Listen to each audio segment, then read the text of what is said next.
28일 목요일 새벽 예배에 오신 여러분을 환영합니다. 오늘도 주님께서 우리에게 은혜 주시기를 축복합니다.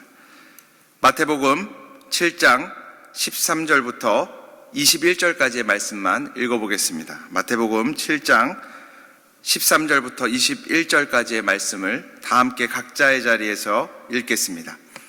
좁은 문으로 들어가라. 멸망으로 인도하는 문은 크고 그 길이 넓어 그리로 들어가는 자가 많고 생명으로 인도하는 문은 좁고 길이 협착하여 찾는 자가 적음이라. 거짓 선지자들을 삼가라. 양의 옷을 입고 너희에게 나아오나 속에는 노략질하는 일이라. 그들의 열매로 그들을 알지니 가시나무에서 포도를 또는 엉겅퀴에서 무화과를 따겠느냐. 이와 같이 좋은 나무마다 아름다운 열매를 맺고 못된 나무가 나쁜 열매를 맺나니 좋은 나무가 나쁜 열매를 맺을 수 없고 못된 나무가 아름다운 열매를 맺을 수 없느니라. 아름다운 열매를 맺지 아니하는 나무마다 찍혀 불에 던져지느니라. 이러므로 그들의 열매로 그들을 알리라. 나더러 주여 주여 하는 자마다 다 천국에 들어갈 것이 아니요 다만 하늘에 계신 내 아버지의 뜻대로 행하는 자라야 들어가리라. 아멘. 계속해서 예수님께서는 자신에게 나오는 수많은 무리들에게 우리 산상수훈의 마지막 부분 설교를 전달하고 있습니다. 예수님께서는 모인 무리들에게 말씀하시는데요, 좁은 문으로 들어가라고 말씀하십니다. 우리 13절과 14절의 말씀을 읽어보겠습니다. 13절과 14절입니다.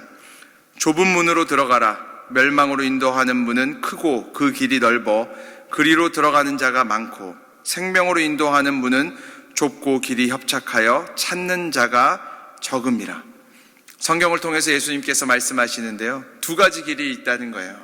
한쪽에는요, 문이 조그매요. 문이 작고 좁은 길이 있어요. 한쪽에는 문도 크고 넓은 길이 있습니다. 이 좁은 길에는요, 사람들이 잘 찾지 않아요. 길이 협착해서요, 사람들이 잘 가려고 하지 않아요. 그런데 이 넓은 문과 넓은 길은요, 많은 사람들이 왕래하는 거예요. 많은 사람들이 관심을 갖고 많은 사람들이 그리로 가는 거예요. 그런데 예수님께서는요, 오늘 본문에 보면 추천하시는 문과 길이 있습니다. 예수님께서 추천하시는 문과 길은요, 넓은 문이 아닙니다. 좁은 문이에요. 좁은 길로 가라고 우리들에게 추천하세요. 그런데요, 우리가 생각해 보게 됩니다. 왜 예수님께서 우리에게 이 좁은 길을 추천해 주시는가? 왜 우리에게 좁은 길로 가라고 말씀하시는가? 여기는 찾는 자가 적고 사람도 적은데 왜 이 길로 가라고 말씀하시는가?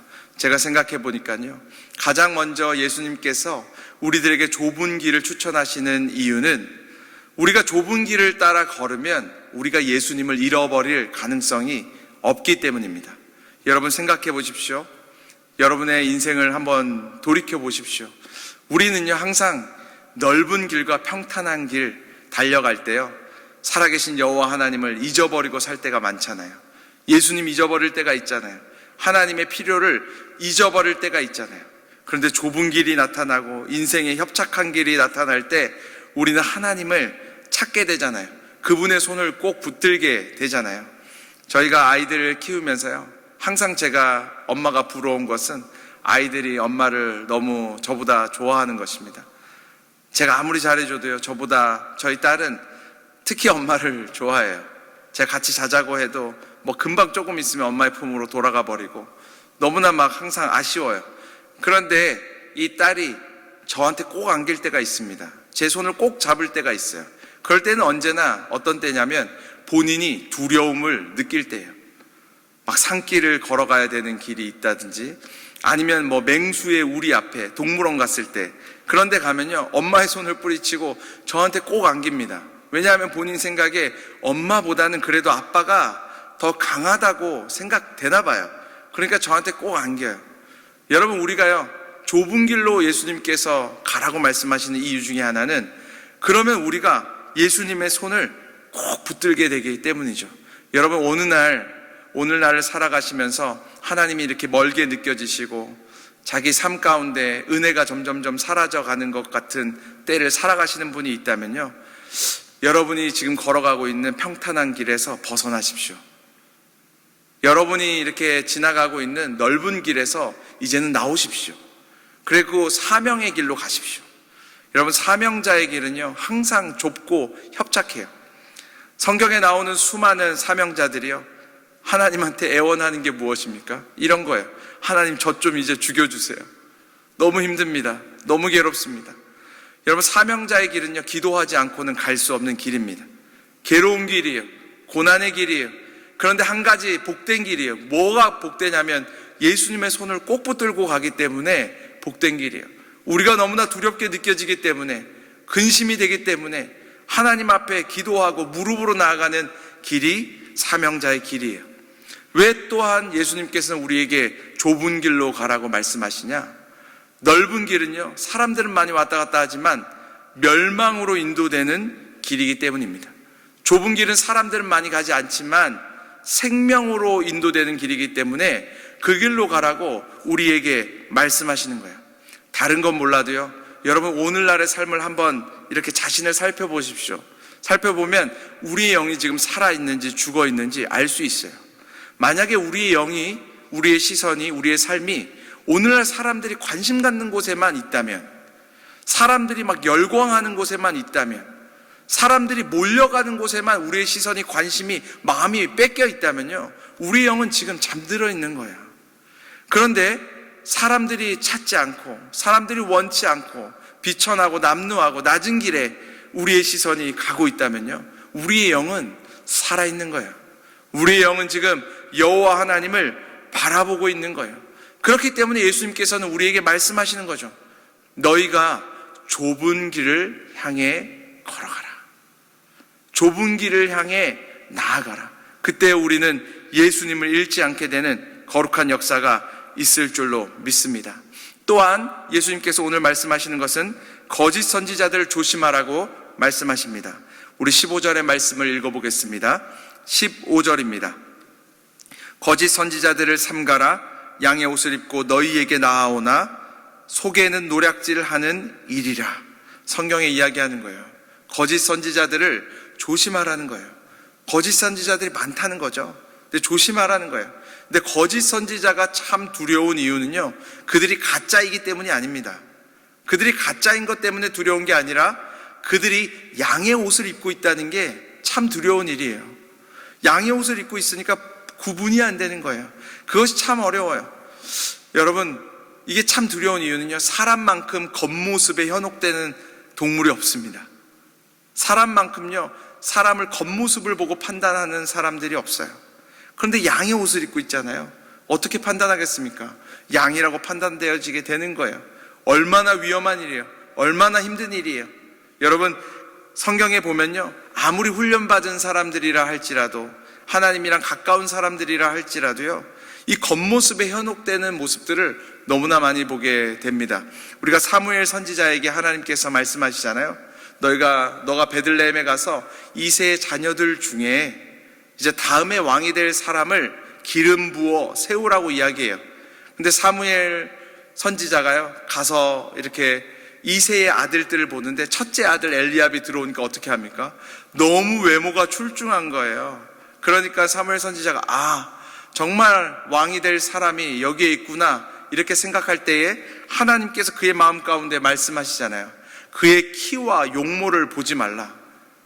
사람은 겉으로 판단하지만 여호와 하나님께서는 마음으로, 중심으로 판단하느니라.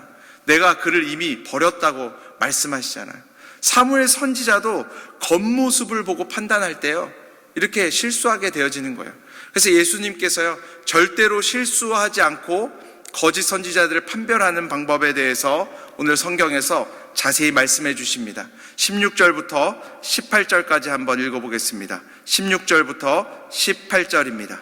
그들의 열매로 그들을 알지니 가시나무에서 포도를 또는 엉겅퀴에서 무화과를 따겠느냐. 이와 같이 좋은 나무마다 아름다운 열매를 맺고 못된 나무가 나쁜 열매를 맺나니 좋은 나무가 나쁜 열매를 맺을 수 없고 못된 나무가 아름다운 열매를 맺을 수 없느니라. 예수님께서요, 거짓 선지자를 구별하는 방법을 말씀하시는데요, 그들의 열매를 보고 알게 된다는 거예요. 여러분, 겉모습은 속일 수 있습니다. 그런데 열매는 속일 수 없다고 성경은 이야기하고 있는 거예요. 나쁜 나무가 어떻게 좋은 열매를 맺겠습니까? 좋은 나무가 어떻게 나쁜 열매를 맺을 수 있겠냐는 거예요. 여러분, 열매라는 게 왜 속일 수 없냐면요, 열매가 맺어지기 위해서는 뿌리가 든든히 땅에 이렇게 뿌리 박혀야만 열매 맺어질 수 있는 거죠. 나무가 건강해야만 열매 맺어질 수 있는 거죠. 이 뿌리로부터 영양분이 이 가지 끝까지 가야만 열매 맺어질 수 있는 거죠. 봄, 여름, 가을, 겨울이라는 그 고난과 힘든 시간들을 견뎌내야만 열매 맺어질 수 있는 거죠. 그러니까 예수님께서 말씀하시는 거예요. 그들의 열매를 보고 판단하면 틀림이 없다. 사랑하는 여러분, 이것을요, 우리들 자신에게 한번 대입해 봤으면 좋겠어요. 여러분, 우리가요, 이름으로 좋은 그리스도인이라고 판단받지 않을 거예요. 마지막에는 우리가 교회가 이름으로 예수님께서 좋은 교회라고 말씀해 주지 않을 거예요. 예수님께서 판단하시는 방법은 열매를 보고 판단하신다는 거예요. 참 두려운 이야기죠. 너희에게 어떤 열매를 가지고 있느냐, 이렇게 질문하고 계시는 것 같아요. 지금도 늦지 않았습니다. 우리가요, 열매로 판단받는 사람들이 되기를 원합니다. 우리 광장교회가 열매로, 아름다운 열매로, 풍성한 열매로, 그리스도의 계절이 오면 정말 뜨거운 열매로 판단받는 교회가 되기를 원합니다. 또한 마지막으로 예수님께서 말씀하시는데요, 믿음의 완성이 실천이라고 말씀하십니다. 우리 21절의 말씀을 다시 한번 읽어보겠습니다. 21절입니다. 나더러 주여 주여 하는 자마다 다 천국에 들어갈 것이 아니요 다만 하늘에 계신 내 아버지의 뜻대로 행하는 자라야 들어가리라. 이게 어떻게 보면 예수님께서 지금 오랫동안 계속해서 이 본문들을 가지고 산상수훈의 설교를 하고 있는데 마지막 메시지예요. 마지막 메시지예요. 너희가 나더러 주여 주여 하는 자마다 천국에 가는 것이 아니라 하나님 아버지의 뜻대로 행하는 자들이어야 천국에 가게 될 것이다. 우리가 아는 것만으로는 부족하다는 거예요. 아는 것을 실천할 때, 순종할 때 하나님의 거룩한 역사가 우리의 삶 가운데 일어난다는 거예요. 여러분, 세상도 한번 보십시오. 아는 사람들이 참 많습니다. 뭐 이런 얘기 하잖아요. 아파트 값이 오를 거라고. 여러분, 안다고 그게 실제가 됩니까? 아니죠. 그 집을 사야 실제가 되는 거죠. 여러분, 성경에도 보면요, 알던 사람은 참 많이 있어요. 귀신들도 알았습니다. 예수님이 하나님의 아들인 것을. 귀신들도 알았어요. 예수님이 이 땅의 구원자시라는 것을 알았어요. 그런데 그를 따르는 순종을 못한 거죠. 두려워 떨기만 한 거죠. 우리도요, 아는 것에서 멈추면 안 된다는 거예요. 예수님의 가르침이 우리의 삶 가운데 다가올 때, 예수님의 말씀이 우리의 삶 가운데 다가올 때요, 우리가 자리를 털고 일어나는 순종의 역사가 일어나야 된다는 거예요. 마치 베드로에게 예수님께서 찾아오셔서 나를 따르라고 말씀하실 때요, 베드로가 어떻게 했습니까? 그물을 던져버리고요, 배를 버리고요, 예수님을 따라갔던 것처럼 그 순종의 역사가 없이는요, 우리의 믿음이, 예수 그리스도의 승리가 우리의 삶 가운데 실제가 되지 않는다는 거예요. 아주 중요한 이야기입니다. 저와 여러분이요, 우리는 조금 부족해도요, 예수 그리스도의 음성에 순종하는 사람들이 되기를 원합니다. 예수 그리스도의 음성에 순종할 때에 하나님의 놀라운 역사가 우리의 삶 가운데 오늘 하루, 이번 한 주 일어날 줄로 믿습니다. 제가 잠시 기도하겠습니다. 하나님 아버지, 감사합니다. 이 아침에 우리를 불러주시고 이 아침에 주님께서 우리의 영을 깨워주시니 감사합니다. 우리가 주의 음성에 더욱더 귀 기울이는 사람들 되기를 원하며, 우리가 단지 주의 음성을 듣고 침묵하는 자가 아니라 담대히 일어나 순종하는 믿음의 사람들이 되게 하여 주시옵소서. 오늘 하루도 우리 교우들 중에 육신의 연약함 가운데 있는 지체들 참 많이 있습니다. 사랑하는 권사님, 집사님 한 분 한 분 주님께서 찾아가 주시고, 특별히 우리 믿음의 다음 세대들 중에도 육신의 연약함 가운데 있는 지체들이 있사오니 주님께서 찾아가 주시고 만져주시고 고쳐주심의 은혜를 허락하여 주시옵소서.